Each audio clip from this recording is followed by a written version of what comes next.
Time to talk volleyball. We're going to dig in for another episode of Digging In with Hayley Dotseth of Adrenaline Volleyball, along with me, Jason Andera of Midco Sports. So we've reached the playoffs for a couple classes. We're still trying to figure some things out in AA. We've made it through another season. This is where it gets a lot more fun, doesn't it?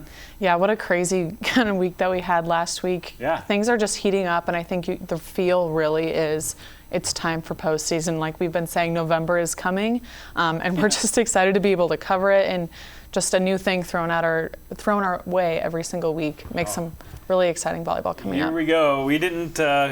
We weren't on last week, so we didn't really preview the Washington O'Gorman matchup that happened last Friday, and we're just going to touch on that a little bit, and then we'll get to the region tournaments. We'll overview Class B and Class A in a little bit, but let's start in AA, where Washington went 5 sets with O'Gorman, but there's a lot of little storylines that happened during this game. Yeah, I think a really interesting match really for both sides. Washington, we were kind of talking off camera, has been up and down a little bit in these 5 setters that they find themselves in almost every single match at this point. They keep winning them. They keep coming out on top. They have a really good 5th set mentality. I think that's where you can see their togetherness come through. We were there at practice a few days last week to talk to some of the players and just how close they are. I think that's where you really see them coming through in that 5th set. But O'Gorman, they lose Megan T-Hart to an injury during the first set after just losing Brooke Harbison to an injury the week before that. So they responded so well, and we were just so impressed by the play of just all sorts of players. Brogan Beck did a really excellent job. She led them in kills. Yeah, they moved her to the right side, and she was nearly unstoppable until the 4th set. Emily Dowling was moved to the middle. She had previously spent some time on the right side. I think she had 14 kills as well. So they kept Bergen setting the whole time, which was different than what we thought they might do. But I just really love the look of that O'Gorman team, although, they just had so much thrown at them right before the match and during the match. They just responded so well, and I think, it's set up for a good couple ending weeks for them, although it's kind of unfortunate with the injuries. Those injuries are unfortunate. You can't do anything about them. O'Gorman was set up, though. They had some flexibility because Bergen Riley is one of the best setters in the world. It helps that you can plug her in as your setter, but it just takes away one of their attackers, and they needed some players to step up. That's why I was impressed by Brogan Beck, and you mentioned her, how she did well as she moved to the outside, and they still got great play in the middle. That's something that they haven't had an issue with. Washington, on the other hand, has had Jakalinga Mwenentanda back, and she just delivers a different presence when you have a player. They've got a lot of players on Washington who can get blocks and get points off those blocks, but just a different presence in the middle when you have her. Yeah, I don't think she's been putting up quite the numbers that she's capable of necessarily this year. But as a player, there's a huge difference when you're going up against Jakalinga versus, even Shelby Kinzer, who does an excellent job in the middle for them as well. And I don't just mean difference in presence, a good probably 6 or 8 inches on the block. Doesn't hurt. So even when she's not touching balls on the block, I think a lot of it results in miss hits or errors because those O'Gorman players are trying to avoid her. So huge presence and big deal for them to have her back. Yeah, so like we said, Washington went 5 sets in that one. They won the first set, the 3rd set, and then they pulled away 15-12 in that 5th set. And then they came back and had another 5-set match Tuesday night against Jefferson, of all teams. Jefferson hanging with them, and it was the same pattern. They won the 1st, 3rd, and 5th, but they found a way to get it done. But Maddie Paulson on the other side for Jefferson has really stepped her game up, and man, she just keeps getting better and making Jefferson a real contender, maybe. Yeah, they've definitely come on hot towards the end of the season, which is kind of what we thought might happen with such a young team and a brand new program. They have a lot of learning to do in a short period of time. But yeah, we've been really impressed with Maddie Paulson. She's, even since last year when she was part of that Roosevelt team that made that huge 7-2 upset against Watertown, I believe, at state. She's just a huge presence on the court, and you got to think that she's one of their leaders, even just being a junior. Right. And there's some statement matchups coming up here in AA this week too. Next Monday you've got Roosevelt at Aberdeen, and the reason that is important is because Aberdeen is sitting right around that 8-9 mark and has a chance to get a win and maybe get a home game in that round of 16. And then Roosevelt, on the other hand, we talked about them as being maybe one of the hotter teams in the state right now. Yeah, I think they're definitely a postseason or end of the year type team, especially with this season having players like Elizabeth Denovan, finally her senior season. Maya Vanderbeck just posted 24 kills the other night. Abby Ward, I mean, it's just such an experienced team.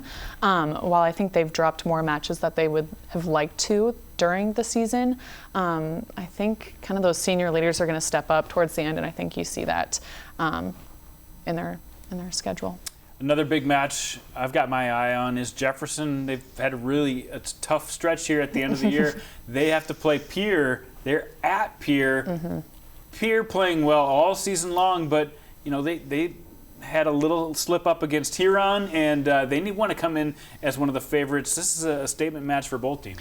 Yeah, I think, again, both teams are younger with very little seniors on the roster. Pierre wants to put themselves in a really good position come postseason because they are younger. I think that kind of gives them a little bit of a cushion to do more learning throughout a match, if that makes sense. But I think this will be a really exciting one to watch just because, like I said, of the energy between these two teams. So AA, a lot to figure out still. We can't quite peg how that round of 16 is going to end up, but we know there'll be some good matchups coming up very soon in that class. Let's move down to Class A, where the regions are underway on Tuesday. Most of them start Tuesday. There's a couple on Monday as well. And most of them will be able to punch their ticket to the SODAC 16 by next Thursday. And just looking at these regions, there's a lot of interesting scenarios that could play out because the top two teams from each region advance to the SODAC 16 where they get reseeded.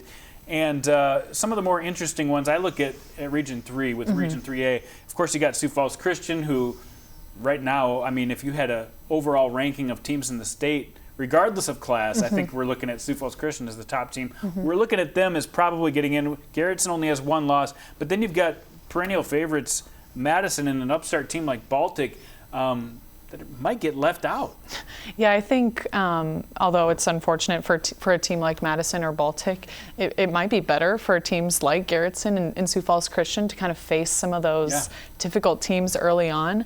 But I think it'll be a really interesting match, and I think you raise a great point. Sioux Falls Christian is just, I mean, I have a hard time believing they're going to get stopped this season. Just incredible play from them all season long. And then Garrettson, I mean, to go, 26-1, only losing one match in a rematch to Chester, I believe, in a conference tournament. Pretty impressive, too. Yeah. I feel like we haven't talked enough about Sioux Falls Christian and how well they've done this year. They continually, every year, they lose a player or two, and you're like, well, maybe it'll take a little bit, and they keep reloading, and they've done that again this year. Another region to watch for me is Region 4, Dakota Valley. There was a tipping point this season where you didn't know if they were going to stay afloat and stay as an elite team. They proved they belong in that level, but after that, it's going to be tough to get that second spot. I mean, T is a team that's tested themselves. They played against Yankton the other night and did a nice job. Elk Point Jefferson. Parker's always seems like one of the teams that makes it to the SODAC 16. They're in jeopardy of that this year. You got an upstart team like Canton, who's kind of in that mix as well. Do you see somebody kind of pulling away and being the team to watch in Region 4? Gosh, if we're looking at just sheer strength of schedule, I guess, and how much teams have been tested, I think T might have a little bit of the upper hand. But a team like Parker, Brooke Barron's going to an Augie commit. She's a really impressive player. Just a lot of offensive weapons I'm seeing in these four teams. I think the difference maker is going to be defense, which will be interesting because Canton has had some really good defensive matches as well this year. I think it's really a toss-up for any of the four, really, which is crazy. It's going to be tougher for the way the seedings work out right now for Parker or Canton because they'll probably have to face up with Dakota Valley. So look at Elk Point Jefferson as maybe a team that could sneak in there as well. In Region 5, another loaded region where you've got Wagner, who's played really well. They went into their tournament last week, did well, slipped up a couple times, but they are a team you have to watch out for. And Mount Vernon Plankinton proved, they can play right with the those teams, and those two are your favorites in Region 5, but Sanborn Central, Woonsocket, and then you've also got a team like Parkston who maybe could cause some type of a commotion. Yeah, Parkston has kind of been in the mix the past couple of years, so I'm sure they're ready to kind of make their burst onto the SODAC 16. Sanborn Central Woonsocket took MVP to 5 just earlier this week, so they've proven that they can feel test. Like they're right there. Yeah, they can test teams like that. But between MVP and Wagner, those are two teams that have kind of sat around our 5 spot in the power poll for weeks. Of course, MVP beat Wagner this past weekend, and I think MVP is just such a good fundamental team that sets them up really well for the postseason. But definitely another region that you can kind of see going a couple different ways. It could. I still think, I agree. I think MVP and Wagner have really proved themselves as the favorites. And I think when they're not in tournaments where they're playing several games in a day, those two teams feel like they're the ones to beat. But, yeah, watch out for Sanborn Central as well. Let's move out west where, Rapid City Christian and Hill City have kind of been the teams to watch out west so far this year. Both have definitely shown they're vulnerable, but both have risen to the top, and those are your two top teams out west. Belfouche, St. Thomas More, Hot Springs all have pretty good records. Can they threaten to get to the SODAC 16 against one of those two teams? Well, yeah, I think Rapid City Christian, just even looking back at their schedule, they have all 9 losses, I believe, in just 2 weeks. Yeah. So they kind of hit that stretch in the middle of the season. They're playing a lot of matches in that short time. Yes, I think it was like O'Gorman, Dakota Valley, Northwestern, like all right in a row at the Pentagon tournament. And I don't know. I just really love the play of even Hill City right now. Even they're going through some lineup changes. They've been really solid ever since then and kind of responded really well. So I think those two teams are looking solid to me, at least at the moment. Well, there's a look at Class A. We'll get into them deeper next week, as I think we'll be on to preview the Thursday games that people will be able to punch their ticket to the SODAC 16. So. Good luck to all those teams. Let's move to Class B now.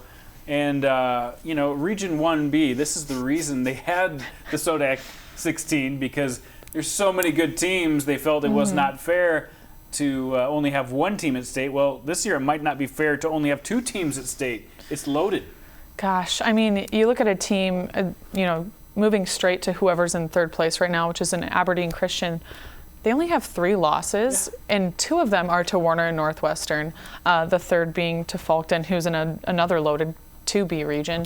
I can't imagine, not making it to the SODAC 16 and only having 3 losses on the year, 2 of which being to the top 2 teams in your region. Right. So we can talk for years about the talent in this region, but Warner and Northwestern, I think Northwestern especially since they've had Max Stoltenberg back, have kind of breathed new air and kind of restarted, I guess, their energy and their confidence. So they're looking really good to us right now. And then, of course, Warner's been tough all season long. But there's so many years we don't even think about it. We just punch those 2 teams in. There's a chance one or maybe both of those 2 teams are going to have a tough time getting through to state this year. We'll see. I still think they're the 2 favorites, though. Absolutely. I think, there's enough history there and they have enough confidence in past years to kind of draw upon. But no saying it might not go 5. Yeah. No, I'm with you there. Region 2B is interesting as well. You've got a team like Miller who moves down to B. They feel like they maybe could make something happen, and they're right now at the 3 spot in that region, where you got Falkton and Potter County above them. Even Highmore Herald is a team that maybe could make some action there.